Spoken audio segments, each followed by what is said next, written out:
Vamos ao nosso quadro Saúde Agora. Oferecimento Unimed Piracicaba.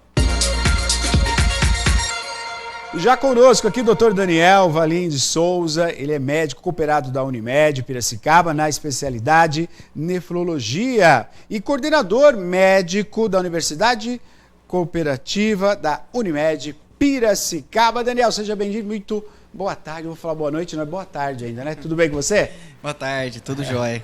Tudo bem, tudo bem. Obrigado pela presença, viu? Eu que agradeço o convite. Você que está em casa, participe conosco, está aqui o WhatsApp na tela para você, quer fazer uma pergunta, tirar uma dúvida, é o quadro de prestação muito importante aqui na TV de Piracicaba, claro, com o apoio da Unimed Piracicaba. A Unimed proporciona, né, a gente estar aqui com profissionais da área da saúde, conversando, falando de assuntos pertinentes, como esse que a gente vai conversar agora com o Daniel, que é o Dia Mundial do Rim. Tão importante, né? A gente, Daniel, falando um pouquinho sobre isso, é tão importante, né, a gente ter dias assim, alusivos, né? Porque a gente realmente aborda o assunto, fala sobre o assunto, e é isso, né? Quanto mais a gente falar, quanto mais os profissionais, a população, os programas de TV abordarem o assunto, melhor, não é verdade? Neto, não tenha dúvida. Eu acho que essas datas comemorativas, né, de lembrança dessas doenças, dessas situações médicas, são importantes para isso, jogar a luz a um problema que tem causado cada vez mais transtorno para a população e para o sistema de saúde do país. É verdade. Tem algumas pesquisas, né, doutor, a gente vai falar um pouquinho ao longo da entrevista, mas uma das doenças realmente que são que traz a preocupação é a insuficiência renal, né? Queria que você falasse um pouquinho sobre isso. Quais são as causas, por que acontece isso, né? Vamos abordar um pouco sobre a questão da insuficiência renal, porque eu acho que é isso que a população talvez mais escute. Há outras doenças, outros males que atingem o rim, mas insuficiência renal seria a mais perigosa, é isso? Sem dúvida nenhuma é que traz mais impacto, mais né? Impacto, tanto na qualidade de vida, em risco de mortalidade para a população, e é uma doença que está cada vez mais incidente, né? Infelizmente tem aumentado o número de casos nos últimos anos. Para ter uma ideia, nos últimos 10 anos praticamente dobrou o número de pacientes em hemodiálise. Nossa, né? Olha só. E as causas infelizmente são diversas, mas podemos destacar duas que são muito importantes, né? Primeiro a hipertensão, que é extremamente prevalente, e o diabetes. Essas são duas condições... Duas doenças praticamente silenciosas. Sim. E que a gente não dá conta. E o hábito da pessoa, ela pode afastar tanto a hipertensão como o diabetes, na maioria dos casos, né, doutor? Sem dúvida nenhuma. É claro que você vai ter o componente familiar, hereditário, mas os hábitos de vida são extremamente importantes. E nós temos outras causas. Tem as causas genéticas, hereditárias, cálculos de repetição, infecção urinária, malformações. Todas essas são causas de doença renal crônica, mas... a hipertensão e o diabetes, com certeza, estão no topo da lista. Uma muito importante, que as pessoas não valorizam muito, é o uso de anti-inflamatório também. Olha, uso crônico de anti-inflamatório é um perigo. Pessoas que têm osteoartrose, doenças articulares, e acabam fazendo uso crônico de doenças... Para diminuir a dor e acaba comprometendo aí o rim. Exatamente. Então, uso crônico. A gente tem muito paciente que perde rim também por uso crônico de anti-inflamatório. Olha só. Você pode participar ao vivo conosco, 2534-1234 ou 99141-1048, é o nosso WhatsApp. Quer fazer uma pergunta, tirar uma dúvida, pode conversar conosco. Doutor Daniel gentilmente conosco aqui, conversando com você de casa também. O assunto principal é o Dia Mundial do Rim. Pois não, Maria. É isso, ó. Já vamos abrir para as perguntas. Já está chegando aqui pergunta para o doutor. Mas eu queria que o doutor comentasse, a doença acomete quem, assim, mais normalmente, doutor? Mais homens ou mais as mulheres? E crianças também podem ser acometidas? Nesse caso, Maria, entre homens e mulheres a gente não vê grandes diferenças. Na literatura tem uma discreta vantagem entre aspas, mulheres, elas têm um pouquinho mais incidente, mas dá pra gente falar que é praticamente igual. Felizmente, crianças são pouco acometidas. A maioria das vezes é por alguma malformação, alguma coisa que você consegue até fazer um diagnóstico intraútero e que pode trazer uma doença crônica desse tipo. Mas, graças a Deus, é muito mais raro. O que é mais prevalente seria mais a idade, né? A população mais idosa, acima de 65 anos, a gente tem uma prevalência alta, não de uma doença avançada, mas alguns graus de doença renal, chegando até 45% da população nessa idade. Puxa vida. Nós estamos falando da insuficiência renal, e aí eu queria que o doutor falasse para nós quais são os sintomas, né? Se tem sintomas, são claros os sintomas, para alertar a população. Neto, eu acho que essa talvez seja a pior característica da doença, porque ela é praticamente assintomática em todas as suas fases. Você só vai ter um sintoma clássico de doença renal numa fase muito tardia, que seria perda de apetite, náuseas, vômitos, queda do estado geral, sonolência, e em alguns casos mais avançados, crises convulsivas, coma.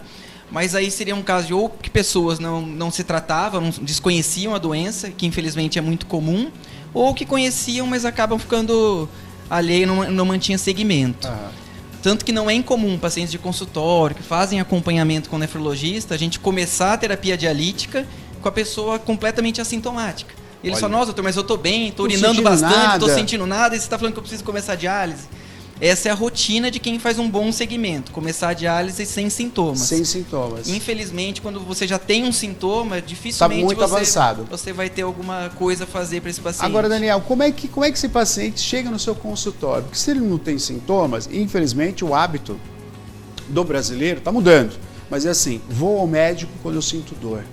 Né? Ele não vai ao médico para um check-up, ele não vai ao médico Aliás, tá mudando isso, graças a Deus, justamente pelo trato humanizado e pelas campanhas, né, de prevenção. Você quer se prevenir, você tem que ter realmente um hábito de conhecer o seu organismo, o seu corpo, e justamente frequentando os médicos. Mas como é que chega esse assintomático no consultório, para a gente entender? Aí tá a importância do que você falou no começo, né? Dessas datas, pra gente lembrar, a gente ter a consciência das coisas que podem afetar os pacientes. Mas para não falar 100%, vou colocar 90% dos pacientes que chegam no meu consultório são encaminhados por outros especialistas. Entendi. Seja endócrino, cardiologista, eles acabam identificando alguma alteração da função do rim e encaminhando pra gente. Né? Isso acaba às vezes retardando um pouco o tratamento. Porque na doença renal crônica é muito importante a fase que a pessoa chega. Quanto mais precoce, mais fácil a gente ter tratamento. Sim. Mas infelizmente, normalmente, eles já chegam com algum grau de alteração de função. Uma coisa que eu acho que é importante as pessoas guardarem não existe alteração discreta, existe alteração de função. Quando você já tem uma alteração de função renal, é porque isso já é significativo. Então a gente não pode minimizar alterações de função. Né? Quanto mais precoce, melhor. Muito bem, estamos ao vivo, 2534-1234-99141-1048. Pergunta está chegando, a Ana já vai passar para nós. Pois não, Maria, diga lá. O pessoal a gente já vai abrir com o pessoal. Vamos finalizar, né, encaminhar essas questões da insuficiência renal, porque o pessoal quer saber sobre cálculos renais também. A gente já vai chegar nessa parte também, viu, gente? Mas, doutor, ainda falando sobre a insuficiência, queria saber os tipos de tratamento, né? E se é possível a cura? Infelizmente, cura não. Né? A gente nasce com uma massa, uma quantidade de tecido renal e, infelizmente, o que a gente vai perdendo durante a vida pelos fatores externos, a gente não consegue regenerar. Mas tratamento existe e está muito relacionado à fase de doença que a pessoa chega para a gente. Quanto mais precoce, maior o nosso arsenal terapêutico. Desde medicações, uso de algumas medicações remédios específicos, tratamento nutricional, uma dieta mais específica para o doente renal. E nos casos mais avançados, a gente tem as terapias dialíticas, né, que a gente tem a hemodiálise, que é feita nos hospitais, nos centros de hemodiálise. E aí teria a hemodiálise, a diálise peritoneal, que a gente fala, que é uma que faz pela cavidade abdominal e que a pessoa faz em casa. São as duas modalidades de diálise que a gente tem. E o transplante renal, né, que seria numa fase mais avançada para o paciente já dialítico. Mas hoje as terapias têm mudado bastante. Então, se o paciente chega de uma maneira precoce, a gente consegue intervir bastante, né, com medicações e na progressão da doença. Agora, você falou, Daniel, logo no começo, você falou a questão do hábito é fundamental, mas eu quero reforçar isso, e a questão também do muito uso contínuo, né, de um medicamento que pode realmente prejudicar o rim. Mas como é que a gente consegue se prevenir dessa doença? Como é que dá para prevenir dessa doença? Não tem como responder essa sem ser um pouco repetitivo, né, Neto? Assim, porque vamos classificar nas pessoas que não têm comorbidade nenhuma, não tem nenhuma doença. O que a gente tem que fazer? Hábitos saudáveis de vida. Atividade física, uma alimentação balanceada, controle de peso, evitar o uso de medicações sem prescrição médica. Isso é o que eu diria para qualquer pessoa, né? Isso vai prevenir você ter algumas complicações, inclusive as renais. Para quem já tem alguma doença que é um fator de risco para a doença renal, aí a gente inclui os cálculos renais, o diabético, o hipertenso, cistos renais. aí já tem que ser um controle um pouco mais intenso, né? Que seria o controle dos fatores de risco. Aí é o controle pressório, controle do diabetes e, mais importante ainda, os hábitos que a gente falou. Sim. De manter uma dieta saudável, atividade física, hidratação, todos fatores importantíssimos. Eu sei que é repetitivo, todo médico deve falar isso, mas é o mais eficaz com certeza absoluta. Nada vai superar o hábito. Qualquer medicação que você possa dar para o paciente nunca vai ser melhor do que bons hábitos. Bons hábitos, né? Com Porque certeza. bons hábitos previnem também. Exatamente. Não é verdade? Olha, muito importante, tem pergunta chegando. Pois não, Maria? É Diga. isso aí. Neto e doutor, o pessoal tem bastante dúvida a respeito dos cálculos renais. Então vamos entrar um pouquinho nessa parte, já que é Dia Mundial do Rim, né? Sim. Então também está aí dentro do tema, né? A Cristina, ela tá aqui perguntando o seguinte. Boa noite, Neto. Boa noite. Por favor, pergunta para o doutor Daniel se os cálculos renais podem diminuir com a idade. Eu tinha muitas crises na juventude e depois dos 40 percebi que diminuiu muito. Posso doutor? ler a pergunta dela? Comigo também. A última vez que eu vim, você tinha acabado de ter uma crise. Verdade. Faz tempo? Faz tempo. Ó, acho que vai fazer uns 8 ou 9 anos, mais ou menos. Ah, faz tempo, mas eu lembro. É verdade, tinha acabado de falar pra você, eu tive uma crise. Eu não tive mais crise. É normal? Quer dizer, já entreguei minha idade, tô chegando aos 50. É um prêmio da natureza? Pode também? ter alguns fatores. A idade não é o fator protetor, Tá. mas hábitos sim. Né? Às vezes, quando as pessoas são mais jovens, elas têm hábitos um pouco menos saudáveis, consomem mais sal, mais verdade. carne vermelha, mais álcool, que são fatores de risco para desenvolver a pedra. Quem tem pedra sempre vai ter a tendência a formar mais vezes durante a vida. Tá? O que vai determinar ou não são os hábitos. Né? Mas com certeza você vai ter fases da vida, que você vai ter mais crises ou menos crises, tá? Mas não relacionado exatamente à idade. Exatamente. Não é muito a idade, é que a gente vai criando juízo. O juízo ajuda os rins. Ajuda. Não é verdade? Um dos remédios para tratar o rim é o juízo. Comer melhor, se alimentar, dormir melhor. Né? Tudo que a mãe orienta. Tudo, você vai, quando você faz os 40, A você gente já sabe, mas que não faz quando é na jovem. prática. Fez 40, você começa a praticar e melhora a sua vida, entendeu? Agora, para você que é um pouco mais novo, já tem esse hábito. O Daniel acabou de falar, tenha bons hábitos, beba água, evite, né? O sal é o inimigo, gente. A verdade é essa, né? O sal, ele não é legal. Né? Principalmente para cálculo. Para Principalmente cálculo é pra cálculo, importantíssimo. Eu vou ser bem sincero mesmo, né? Eu mudei meu hábito mesmo. De verdade, né? Primeiro que o casamento te obriga a mudar o hábito. Todos eles, né? Mas a Maria ela procura ter um alimento muito balanceado. E eu não tinha paladar para isso. E é uma coisa interessante, né? Porque é uma questão de paladar. Quer dizer, tinha legumes que realmente eu não quero. E não quer por quê? E ela me provocou nesse sentido a ponto de eu criar gosto, criar hábito, criar paladar. E hoje realmente eu evito qualquer comida mais processada, até mesmo a carne, como você falou, a gente come no máximo 2 vezes a semana, uma carne vermelha. Isso você muda o seu ânimo, a sua disposição.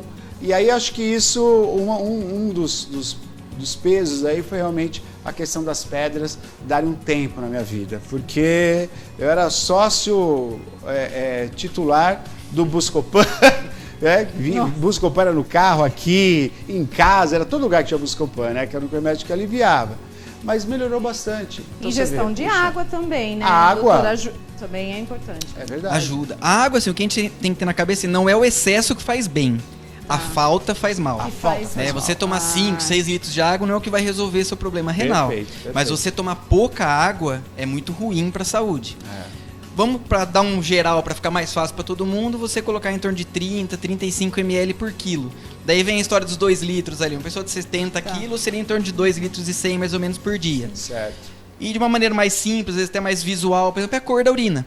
Quanto mais clara a urina, uma urina mais diluída, com mais líquido, uma pessoa mais hidratada. Se a urina começa a ficar mais escurecida, um amarelo mais forte, com cheiro mais forte, é porque é uma urina mais concentrada e está faltando água no organismo. Exatamente. Né?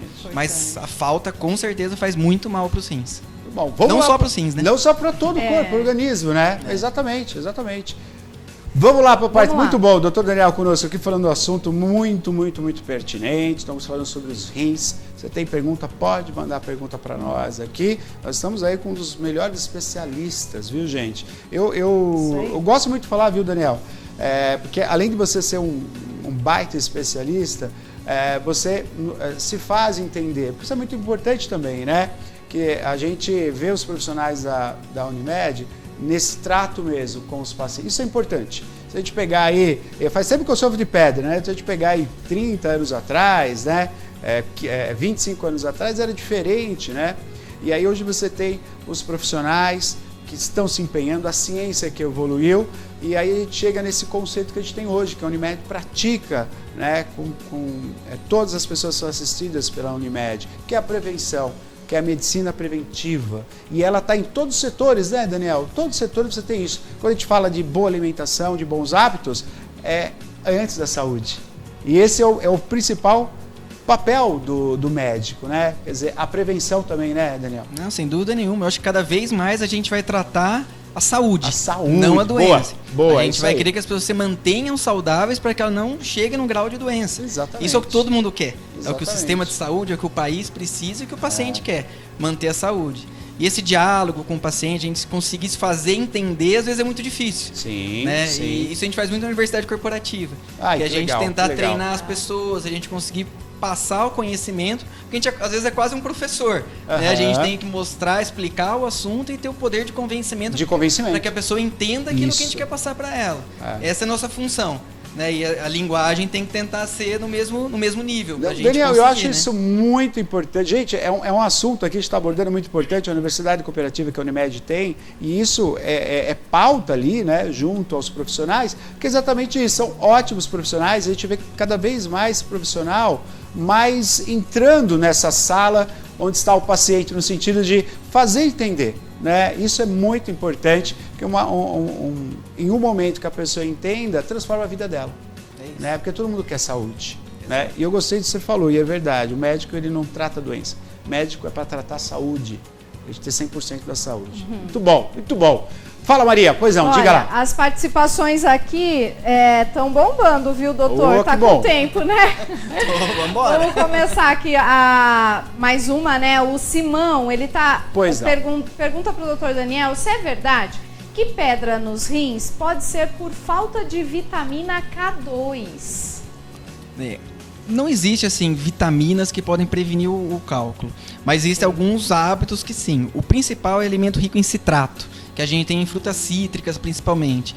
É claro que existem peculiaridades, existem alguns tipos de cálculo mais específicos, que a gente faz alguns exames para identificar. Mas vamos falar no geral, né? Que a maioria dos cálculos são de cálcio, oxalato de cálcio, quase 80% dos cálculos.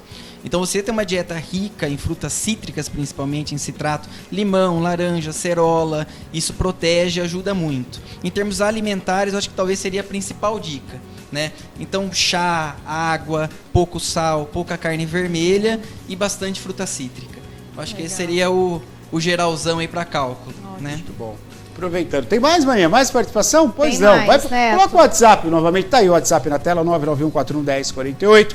Participe conosco. Hoje aqui participando ao vivo do programa, o doutor Daniel Valim de Souza, médico operado da Unimed Piracicaba, especialidade nefrologia. Ele é coordenador médico também da Universidade Corporativa da Unimed Piracicaba. Vamos falando do Dia Mundial dos Rins. Claro, estamos falando dos rins, né? Participe conosco. Pois não, Maria. Olha, o Leandro está fazendo uma pergunta muito importante, né?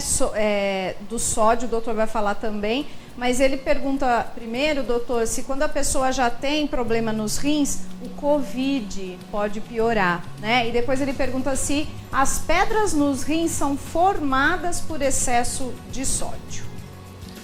Nem me fala de Covid que a gente arrepia, né? Nefrologista arrepia com Covid. Todo mundo, né? Não, foi um período tenso. Mas o Covid ele é um fator de risco não só para doença renal, mas como para várias outras comorbidades, né? E ele afeta o rim sim, a gente teve muitos pacientes, principalmente os graves, né? Não pacientes que tiveram a forma leve, graças a Deus que é a imensa maioria, mas pacientes mais graves, que necessitaram de terapia intensiva, suporte intensivo, muitos precisaram da hemodiálise durante a internação. Então o Covid grave, com certeza, foi um fator de risco gravíssimo aí para para o aumento da insuficiência renal aguda, que a gente fala, e da necessidade dialítica desses pacientes. Aham. Quanto à pedra, não é só o sódio. A maioria das vezes você tem já uma alteração, que você nasce, tanto que dificilmente você vai ver uma pessoa com cálculo que você não vai ver na família outras pessoas com cálculo. Tem um Sim. fator hereditário muito, muito forte. A maioria das vezes é por uma eliminação excessiva de cálcio. A gente pode ter também por ácido úrico, por cistina, por oxalato, que são outras causas de cálculo um pouco mais raras. O sódio, eu costumo dizer que ele é como se fosse o cimento ali do cálculo. Ele junta as moléculas e acaba formando. Ele vai estar sempre presente no cálculo. Tá? Ele não forma, mas ele ajuda. Ele é um dos componentes que está ali. Então, se você tiver muito sódio na urina, a chance de você formar pedra em quem já tem a predisposição é muito maior. Perfeito. Ao vivo com o programa, mais perguntas chegando. Faça sua pergunta, aproveita aqui a visita, né, gentilmente, o doutor Daniel conosco aqui, conversando com você que está de casa. Diga, Mar, pois não. Ó, agora a pergunta é do Diego, assistindo a gente também. Legal. Ele dá boa noite. Boa noite. Queria perguntar para o doutor se o sal rosa tá aí, ó. bom. Esse tá na moda ainda, Essa né, é boa, doutor? bastante gente pergunta sobre sal rosa. O sal rosa, sal light, sal do Himalaia, Isso. a diferença que a gente tem que ter, assim, se você usar a mesma quantidade dos dois tipos de sal, ok.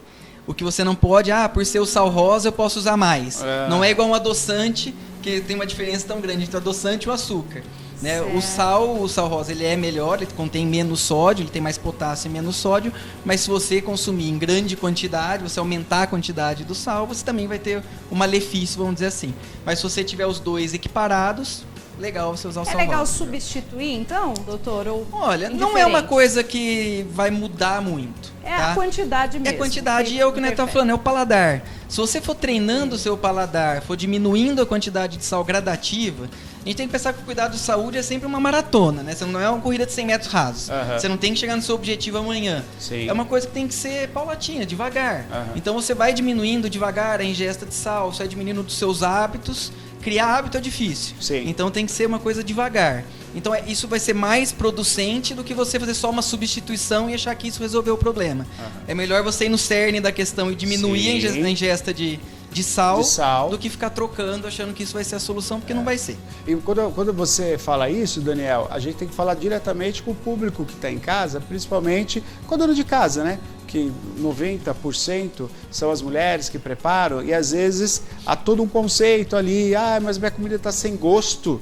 Ela vai ficar sem gosto. E aí é o que o Daniel está falando, uma questão de afinar o paladar. E o sal, ele tem uma coisa muito, muito interessante que é assim, quanto mais você usa o sal, mais você vai usar. Você vai acostumando ao ponto que você está colocando. Você chega o prato na sua mesa, tanto que tem uma lei, que foi ótima essa lei, proibido o saleiro nas mesas. Né? Se você quer sal, você tem que ou pedir o saquinho para abrir, mas aquele saleiro que você não tem mais. É um saquinho que vem com quantidade menor, para justamente você colocar e provar. Eu cansei de ver isso há anos atrás, que chegava o prato, arroz e feijão que a pessoa fazia, ela nem provava, ela já colocava sal direto. Então, esse é um péssimo, é um hábito, você vê? Ele nem provou a comida. Então, para você que é dona de casa também, para você que faz, vá diminuindo aos poucos. O paladar vai acostumando, ninguém vai reclamar. Muito pelo contrário, estamos falando de saúde, estamos falando de vida, de qualidade de vida. Quanto menos sal, a pressão. Aliás, estamos falando dos rins, né? Uma coisa vai puxando a outra, mas o sal, ele é terrível para o corpo em excesso. Então, tem que saber usar de uma maneira bacana. Aliás, tudo em excesso é ruim, né, Daniel? Não, com certeza. Pô, E o tudo sal, é ruim. a necessidade que a gente tem de sódio no nosso organismo é muito pequena, a gente consegue suprir ela com facilidade. Isso. Então todo o resto que a gente coloca além daquilo já pode classificar como excesso. Né? E o cérebro às vezes é meio traiçoeiro com a gente, né? Porque é mesmo? o corpo ele quer comida gordurosa, ele quer comida doce, é. ele quer uma comida mais saborosa, mais forte, que são coisas mais palatáveis, né? Coisas mais imediatas. Mas a gente tem que ir treinando o nosso cérebro a acostumar e ele vai entender. Se você insistir, ele vai entender. E essa necessidade de comida mais salgada, ela vai diminuindo. Daqui a pouco você nem quer mais. Seu corpo nem vai querer mais. Não, daí você vai num lugar que ali está o excesso, você percebe. Nossa, não dá nem para botar muito sal. É isso. Muito bom, muito bom. Gente, é questão de hábito. Vamos ouvindo aí, vamos assimilando e vamos passando aí, né, conversando com todos. E tem pergunta chegando. Ah, esse saleiro aqui. Olha o tamanho do saleiro lá atrás. Olha ó. lá, nossa. É? Dona Não, Ana. E uma das belezas do corpo humano, né, doutor, é que o ser humano se adapta muito também. Então é isso, se a gente, né, for mudando o hábito, existe uma adaptação, a gente consegue, todo mundo consegue, né? Ó, Maria, rapidinho essa pergunta, é assunto tão bacana, né, que a gente estica aqui. Eu nem sei se tem compromisso, né? Eu tô alongando com você aqui. Vamos lá. Tô alongando. Mas, ó, qual é aquela região que a comida é muito boa e a população, ela vive com mais qualidade? Mediterrâneo. Mediterrâneo. Né? É. A região do Mediterrâneo. E Mediterrâneo, eu estava vendo uma reportagem que realmente eles usam de tempero, o sal praticamente não vai. Eles usam tantos outros temperos para fazer os pratos. Primeiro que a alimentação é rica em peixe, né? Sim. Em frutos do mar. Mas eles usam pouquíssimo sal. Eles usam outros tipos de tempero. Tudo isso contribui, né? Então, quer dizer, se lá está tendo um resultado tão bacana que chega para nós por esse entendimento, por que a gente não pode ter o mesmo hábito, né? E tirando esse sódio, esse sal, né? Acho muito bom. Eu tô praticando muito isso, viu, gente? Tô praticando. Olha que bonito, ó. A gastronomia mediterrânea. Ó, que beleza, né? Deu Prato até- colorido. Até abriu o apetite agora, né, doutor? Ó. Essa hora, né? A hora ajuda. Vai Ela ver. foi buscar, tá bonito demais. Pois não, Maria. Colorido, né? Olha que pergunta legal também da Angélica. Um beijo, Angélica. Obrigada pela companhia. Boa noitinha. Eu não consigo tomar água pura. Pode beber água com gás ou água com limão? Olha, boa pergunta. Eu sou Pode. adepto, hein, das duas. Pode? Pode sim, Daniel? pode. O importante é você ter líquido no seu organismo, né? Água com gás não vai trazer nenhum prejuízo, pode tomar. Água com limão é excelente, pode tomar. Chás claros, principalmente os mais... Evitar um pouco chá escuro, chá escuro. preto, chá mate, Tá. como hábito. É claro que você pode tomar eventualmente, mas como hábito, em grande quantidade não. Mas chás claros também ajudam bastante. O importante é se hidratar, né? E um pouco de limão para dar um gostinho, ou a própria água com gás não vai trazer prejuízo nenhum. E a questão pode do tomar. cítrico também, né? Aí já entra para quem tem a pedra, já ainda vai vai- ajudar mais ainda. Vai ajudar ainda mais, né? É. Muito bom. Doutor, até para a gente encerrar aqui, a Associação Brasileira, né, de Nefrologia está celebrando, então, o Dia Mundial do Rim, que é o dia 9 de março. O slogan da campanha, olha só, saúde dos rins e exame de creatina para todos. Vamos falar um pouquinho sobre isso. Está aí o cartaz, a chamada Creatina. atenção. Creatinina, perdão, creatinina, tá? Então tá aí o cartaz já em destaque. Vamos falando sobre, destacar mais uma vez, doutor, essa campanha, falando da importância que é fazer o exame, né? Acho que isso é o crucial, além do bom hábito, né? Com certeza. Eu acho que assim, essa data e esse slogan é para mostrar pra gente a importância da doença e o quão fácil é fazer o diagnóstico dela. Um exame simples, eu acrescentaria ali a creatinina no exame de urina rotina, urina simples. Ótimo, sim. Com uma urina e uma creatinina, a gente vai conseguir identificar 99% das alterações de função do rim. Né? Então é para mostrar o quão simples é você identificar essa alteração. Embora ela seja grave, com muitas repercussões, o exame de triagem é um exame simples. Bem que qualquer simples, médico pode fazer, qualquer clínico geral pode fazer, independente da doença do paciente. Aham. Algumas com mais necessidade, pacientes diabéticos, hipertensos, doenças hereditárias, história familiar de doença renal. Esses com certeza absoluta tem que fazer. Mas esses dois exames simples, baratos, fáceis de fazer, já consegue identificar de uma maneira bem precoce a alteração da função do rim. Essa é a mensagem que eu acho que o Dia Mundial do Rim quer passar, né? É isso aí. Muito bom. Ô, Daniel, muito obrigado pela sua presença, sempre muito bacana. Não demora tanto assim para isso que voltar, eu ia hein? falar, não demore tanto. O doutor Puxa falou que vida. vinha Hoje que na eu outra percebi o prédio. tanto que demorou. Ele veio Hoje, em a outro vergonha estúdio. impede um pouco. É nada, vai super muito bem, tempo. super bem. É importante para a população, né? Ter, como eu falei, né, de uma maneira bem acessível, né, para todos nós esse entendimento. Acho que isso a gente tem que uma prestação de serviço importantíssima que a Unimed faz, com grandes profissionais para toda a população. Então, volte logo. Pode deixar que eu volto, agradeço o espaço para falar da minha especialidade Obrigada. e da doença renal especificamente, a vocês e a Unimed por todo o apoio que eles dão pra gente. Obrigado. Tá aí Obrigada. nosso quadro, então, Saúde Agora, oferecimento Unimed Piracicaba.